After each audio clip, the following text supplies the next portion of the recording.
سب سے پیشتر آل نبی اولاد علی امام زمان نور مولانا شاہ کریم الحسینی حاضر امام کے پاک اور مقدس اسم گرامی پر عشق اور محبت کے ساتھ بلند آواز میں صلوات پڑھیں۔ اللہم صلی علی محمد و آل محمد۔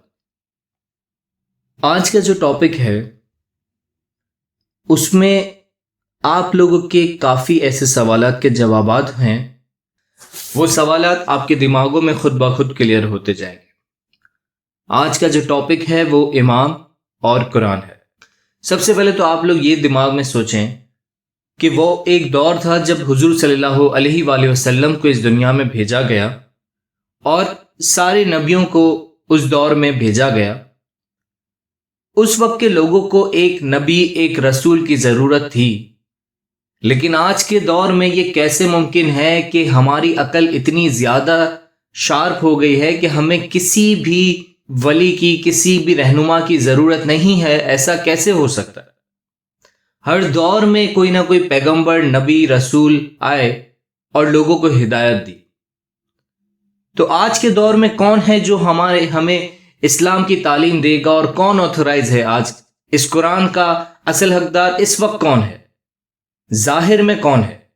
باطن میں تو ہمارے پیارے نبی حضرت محمد صلی اللہ علیہ وآلہ وسلم ہیں، اور ایسے کیسے ممکن ہے کہ حضور صلی اللہ علیہ وآلہ وسلم ہمیں صرف قرآن دے لیکن قرآن کو سمجھانے والا کوئی رہنما نہ دے؟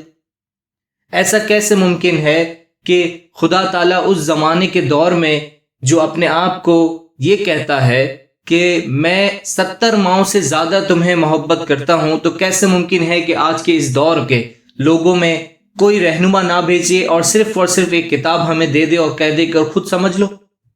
حدیث ثقلین میں حضور صلی اللہ علیہ وآلہ وسلم نے فرمایا، ہم تمہارے درمیان 2 بھاری چیزیں چھوڑے جاتے ہیں، ایک اللہ کی کتاب اور دوسری میرے اہل بیت، قیامت تک یہ ایک دوسرے سے جدا نہیں ہوں گی۔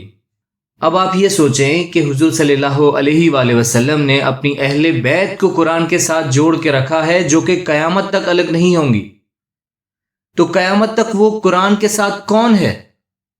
وقت کی امام۔ جنگ صفین کے موقع پر جب معاویہ کے ساتھیوں نے تلوار کی نیزوں پر قرآن کو اٹھایا تو آپ نے فرمایا، یہ ایک فریب ہے، یہ ایک چال ہے، یہ کتاب سامک ہے، یہ وہ کتاب ہے، میں بولنے والی کتاب ہوں۔ مولا علی علیہ السلام نے اپنے آپ کو بولنے والی کتاب کہا ہے۔ امام کا تذکرہ حضور صلی اللہ علیہ وآلہ وسلم نے مولا علی کو اپنے ساتھ ساتھ کافی ایسی جگہوں پہ رکھا تھا جو کہ اس بات کی تشبیہ دیتا ہے کہ مولا علی علیہ السلام زمانے کے امام رہے ہیں اور تا قیامت کی سلسلہ جاری رہے گا۔ قرآن میں اللہ تعالیٰ نے فرمایا، اے محمد صلی اللہ علیہ وآلہ وسلم، یہ کافر لوگ کہتے ہیں کہ آپ رسول نہیں ہیں، تو اب گواہی کی ضرورت ہے کہ آپ رسول ہیں۔ آپ انہیں کہہ دیجئے، تمہارے اور ہمارے درمیان اللہ کافی گواہ ہے، اور وہ جس کے پاس کتاب کا علم ہے۔ اب آپ اس قرآنی آیت سے اندازہ لگائیں کہ اللہ تعالیٰ حضور صلی اللہ علیہ وآلہ وسلم کی گواہی دے رہا ہے۔ اللہ تعالیٰ نے کہا کہ تمہارے اور ہمارے درمیان اللہ گواہ ہے۔ حضور صلی اللہ علیہ وآلہ وسلم کی گواہی اللہ تعالیٰ دے رہے ہیں، اور کہا ہے کہ آپ انہیں کہہ دیجئے کہ تمہارے اور ہمارے درمیان اللہ کافی گواہ ہے، اور وہ، یہ غور سے سنیے گا، اور وہ جس کے پاس کتاب کا علم ہے، یعنی کہ پریزنٹ ٹینس کی بات کی گئی ہے کہ اس وقت ہمارے پاس کتاب کا علم رکھنے والا کون ہے؟ اس کو وہ اور اللہ تعالیٰ، یہ دونوں گواہ ہیں کہ حضور صلی اللہ علیہ وآلہ وسلم اللہ کے رسول ہیں۔ اللہ تعالیٰ نے کہا کہ میں ایک گواہ ہوں، حضور صلی اللہ علیہ وسلم کی گواہی میں دیتا ہوں، اور وہ جس کے پاس کتاب کا علم ہے۔ تو اس دور میں کتاب کا علم کس کے پاس ہے؟ ایک طرف حضور صلی اللہ علیہ وآلہ وسلم نے حدیث ثقلین میں یہ بات کہی کہ میں تمہارے درمیان 2 بھاری چیزیں چھوڑے جا رہا ہوں، اہل بیت اور قرآن پاک، جو کہ قیامت تک جدا نہیں ہوں گی۔ وہ کون ہے؟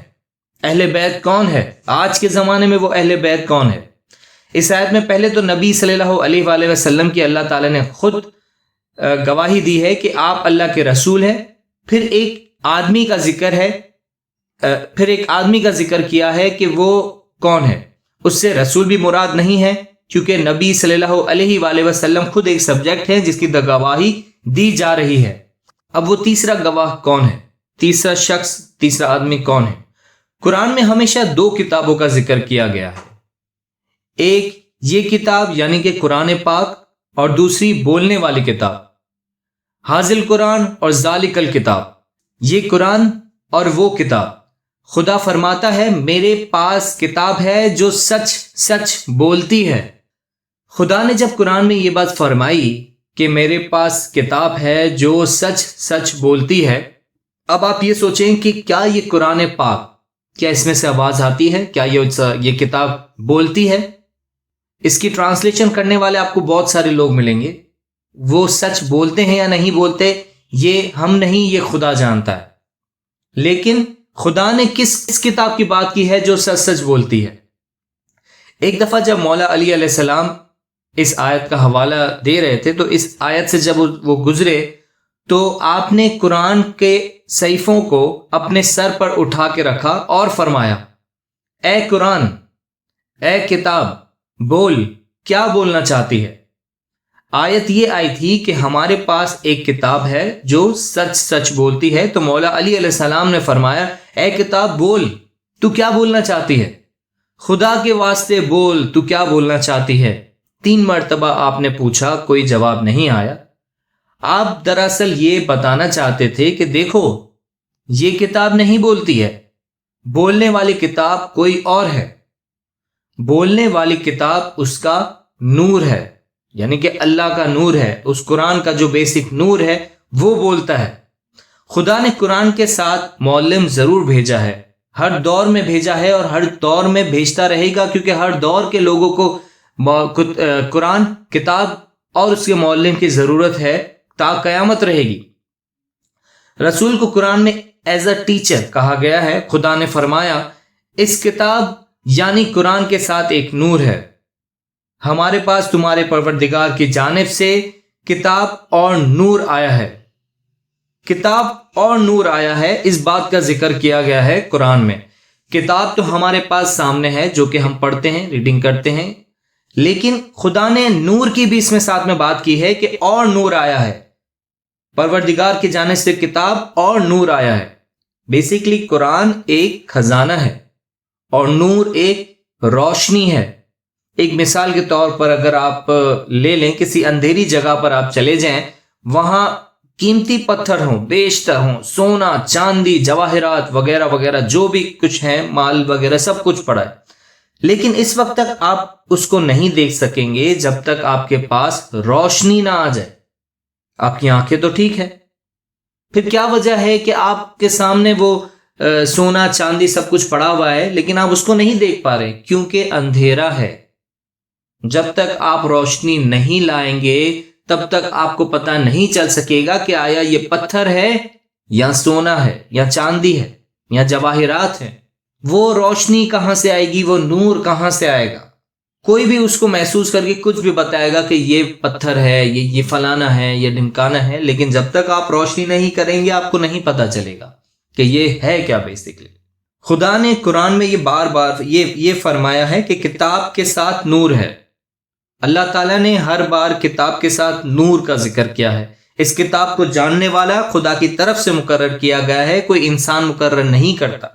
قرآن کا عالم ہر شخص نہیں ہو سکتا، صرف ایک شخص ہے جس کی خدا نے وضاحت دی ہے. اس میں اگر کوئی شخص یہ دعویٰ کرتا ہے کہ میں کتاب کا عالم ہوں تو خدا نے خود اس کی بات کو ڈینائی کیا ہے. جسے خدا نے اپوائنٹ کیا ہے بس وہی اس کا معلم ہے. اللہ تعالیٰ قرآن میں فرماتے ہیں جنہیں ہم نے علم دیا ہے ان کے سینوں میں یہ قرآن زندہ معجزات کی صورت میں ہے. یہاں تو قرآن لکھی ہوئی فزیکل کنڈیشن میں ہمارے پاس موجود ہے، تو پھر خدا نے قرآن کس کے سینے میں اتارا ہے؟ معجزات کی طرح. خدا نے کس کو قرآن کا علم دیا ہے؟ کون ہے آج کے زمانے میں وہ بولتا قرآن؟ آج کے زمانے میں اگر آپ دکھائیں تو آج کوئی بھی شخص یہ دعویٰ نہیں کرتا کہ میں وقت کا امام ہوں، میں امام زمان ہوں۔ آج تک کسی نے بھی یہ دعویٰ نہیں کیا کہ میں آج کا وقت کا زمانے کا امام ہوں۔ ہمارے امام نور مولانا شاہ کریم علیہ السلام حاضر امام نے دعویٰ کیا ہے کہ میں وقت کا امام ہوں، میں زمانے کا امام ہوں، میں علی کی نسل سے ہوں۔ آج تک کسی نے بھی یہ اس بات کا دعویٰ نہیں کیا۔ آج کے زمانے میں وہ بولتا قرآن کون ہے؟ اگر آپ دماغ لگائیں تو آپ کا دماغ کیا کہے گا اس بارے میں؟ اہل سنت والجماعت کے مفسرین بھی یہ لکھتے ہیں کہ کتاب سے مراد مولا مرتضیٰ علی علیہ السلام ہے۔ اب یہ بتائیں کہ قرآن کے مطابق عالم جب علی ہے تو کوئی اور کیسے معلم ہو سکتا ہے؟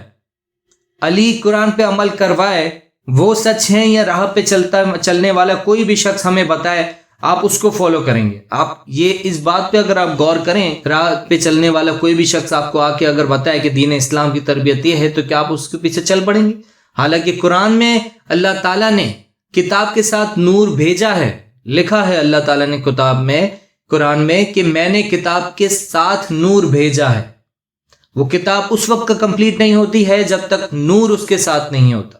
قرآن، آپ سوچیں قرآن کس پر نازل ہوا؟ آپ کہیں گے نبی صلی اللہ علیہ وآلہ وسلم پر نازل ہوا۔ ایک حدیث بیان فرمائی ہے علی کی نسبت، حضور صلی اللہ علیہ وآلہ وسلم نے ایک حدیث بیان فرمائی ہے، علی کی نسبت مجھ سے وہ ہے جو ہارون کی موسیٰ سے تھی۔ صرف ایک فرق یہ ہے کہ میرے بعد علی نبی نہیں ہے۔ توریت کس پر نازل ہوئی؟ حضرت موسیٰ علیہ السلام پر۔ خدا قرآن میں فرماتا ہے موسیٰ اور ہارون دونوں کے بارے میں یہ فرماتا ہے کہ ہم نے دونوں کو کتاب دی ہے، یعنی کہ موسیٰ اور ہارون دونوں کو کتاب دی ہے۔ نبی صلی اللہ علیہ وآلہ وسلم فرماتے ہیں علی مجھ سے ویسا ہی ہے جیسا موسیٰ اور ہارون۔ اب اگر آپ موسیٰ اور ہارون کو دیکھیں تو اللہ تعالیٰ قرآن میں فرماتا ہے کہ ہم نے دونوں پر کتاب بھیجی، موسیٰ اور ہارون پہ۔ قرآن میں خدا تعالیٰ فرماتے ہیں کہ قرآن کی جان ایک چھپی ہوئی کتاب میں ہے، یعنی کہ قرآن اور کتاب دو الگ الگ باتیں کہیں۔ خدا نے فرمایا یہ قرآن ایک چھپی ہوئی کتاب میں ہے جسے پاکیزہ لوگوں کے سوا کوئی چھو نہیں سکتا۔ اگر آپ ظاہری طریقے سے دیکھیں تو قرآن کہیں چھپا ہوا تو نہیں ہے، ہمارے سامنے ہے، سب کے سامنے ہے۔ تو پھر قرآن میں خدا نے ایسا کیوں کہا جو ناپاک ہوتے ہیں وہ بھی اس کو چھو سکتے ہیں؟ اگر آپ فزیکلی طور پہ دیکھیں، اگر کوئی ناپاک شخص بھی اس کو ہاتھ لگانا چاہے تو وہ نہ ہاتھ لگا سکتا ہے۔ خدا نے پھر ایسا کیوں کہا جسے پاکیزہ لوگوں کے سوا کوئی چھو نہیں سکتا؟ اب پاکیزہ لوگ کون ہیں؟ قرآن میں جو بھی کچھ لکھا ہوا ہے اس کا ظاہری پہلو الگ ہے اور باطنی پہلو الگ ہے۔ خدا نے باطن یعنی کہ اصل کی بات کی ہے، باطنی پہلو میں سمجھایا ہے کہ یہ قرآن کا نور باطن میں ہے، جو بولنے والی کتاب ہے ان میں ہے۔ اور یہ پاکیزہ لوگ کون ہیں؟ اس قرآن کو پاکیزہ لوگوں کے سوا اور کوئی چھو نہیں سکتا۔ قرآن کی آیت کے مطابق اہل بیت یعنی کہ پنجتن پاک ہیں، وہ پاکیزہ لوگ۔ خدا نے قرآن میں فرمایا کہ ہم نے تمہیں جیسا کہ پاک ہونا چاہیے ویسا پاک کیا ہے۔ تو قرآن کے باطن تک رسائی پیغمبر اور امام کے سوا اور کسی کو کیسے ہو سکتی ہے؟ خدا نے پیغمبروں اور اماموں کو قرآن کا وارث قرار دیا ہے۔ قرآن میں ہے ہم نے اپنے بندوں میں سے جن کو ہم نے انتخاب کیا ہے، پریزنٹ کی بات کر رہے ہیں، ہم نے اپنے بندوں میں سے جن کو ہم نے انتخاب کیا ہے ان کو کتاب کا وارث بنایا ہے، وارث بنایا ہے۔ مولا علی علیہ السلام نے قرآن کی تعلیمات کے بارے میں یہ فرمایا کہ مجھ سے پوچھ لو، اس سے بیشتر میں تمہارے درمیان سے اٹھ جاؤں۔ مجھ سے قرآن کی ایک آیت کے بارے میں پوچھنا چاہتے ہو وہ پوچھ لو۔ دیکھیں، جنہوں نے امامت کو تسلیم کیا ہے وہ جانتے ہیں کہ وقت کے امام کون ہیں۔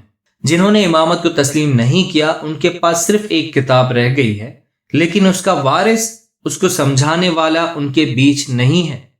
اس لیے قرآن کی الگ الگ انٹرپریٹیشن ملتی ہیں، لیکن ہم اسماعیلیوں میں صرف ایک جو امام علیہ السلام کہتے ہیں یعنی کہ وہی ہے، کیونکہ اس کا وارث اس وقت اس قرآن کا صحیح انٹرپریٹیشن کرنے والا وقت کے امام زمان ہے۔ ہم نے امامت کو پکڑ رکھا ہے اور دعا ہے کہ قیامت تک ہماری نسلیں اس کو پکڑ کر رکھیں کیونکہ ہمارا سلسلہ تا قیامت چلتا رہے گا۔